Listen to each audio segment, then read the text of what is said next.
6 a.m. last week, and the printing presses at Mingpao work overtime. Vancouver's Chinese language daily pounds out a special 8-page supplement to mark the 60th anniversary of the Nanking massacre. It's a brutal chapter in World War II history that saw over 250,000 Chinese being killed and tortured by Japanese soldiers over a matter of weeks. A chapter in history that's been kept silent for most of the last 60 years, until now. Paul Lin is a historian who specializes in Chinese history. Although he was born and grew up in BC, he still remembers the outrage and disbelief in the local Chinese community when Japanese soldiers began their killing spree in Nanking, then capital of China. The scale of it, of course, was incredible. I mean, indiscriminate killing of civilians, and including the deliberate massacre of children, women and children, was on a scale matching, I think, the Holocaust.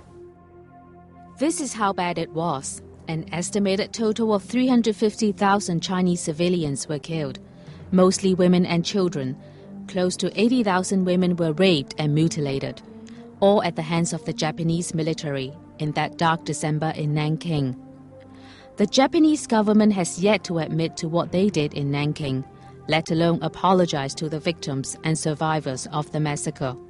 Nice to see you. It's so good to see you. Two women meet in Vancouver airport for the first time. Iris Chang, a third-generation Chinese American, and Tekla Lit, a recent Chinese immigrant from Hong Kong. They are meeting for one common cause: to break the silence that has shrouded the Nanking massacre for more than half a century. For many Chinese or Asian people, they would like to, we have this kind of a shame culture.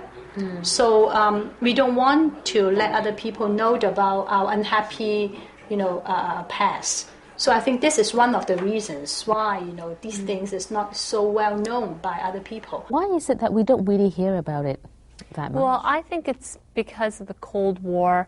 After 1949, both the PRC and Taiwan both needed Japan as an ally against each other. So we have a situation in which the Japanese were really not forced to face their wartime past the way the Germans were forced to. This is a book that I really wrote, out of sheer outrage and passion. Iris Chang has spent the last 3 years writing the first English-language book on the Nanking massacre. Chang's family was living in Nanking before the massacre took place. Her first encounter of the incident were stories told to her by her grandparents.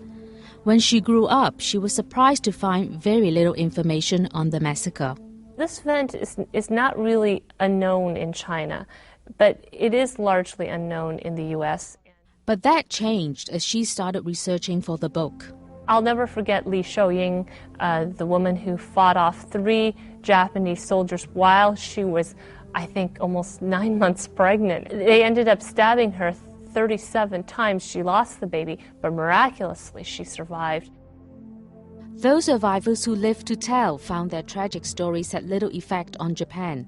To this day, Japan has refused to acknowledge responsibility. I think what the Japanese government is hoping is that these people eventually will just die off and then they wouldn't have to deal with the issue anymore. The vast majority of people in Japan are completely ignorant of the history that, say, Iris Chang is outlining in her more recent book. Randy Enomoto lives in Vancouver. He's also the president of the National Association of Japanese Canadians.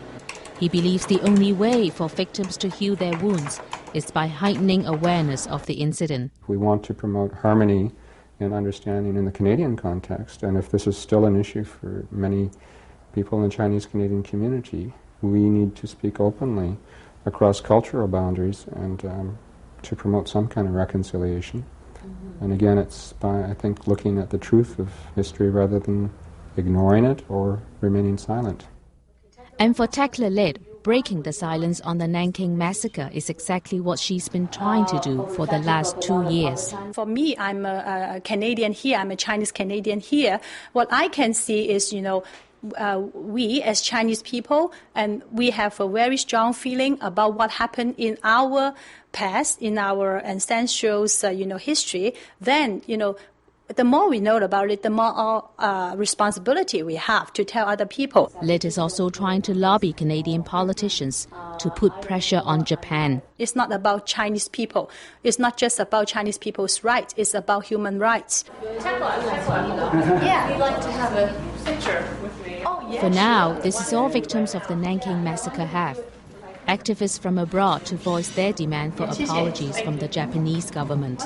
The People's Republic of China has at different occasions acted inexplicably. I mean, they have actually expelled or arrested filmmakers or activists who have tried to promote this event in the history of this event in Nanking. They've made life very difficult for human rights activists who are trying to seek reparations for the victims. And time is running out for these victims. By last count, there were fewer than 1,700 survivors of the Nanking massacre still living in China. It's an issue that is not going to go away soon. I don't know if it'll ever be resolved, but it's not going to go away. For Broadcast One, I'm Winnie Ho.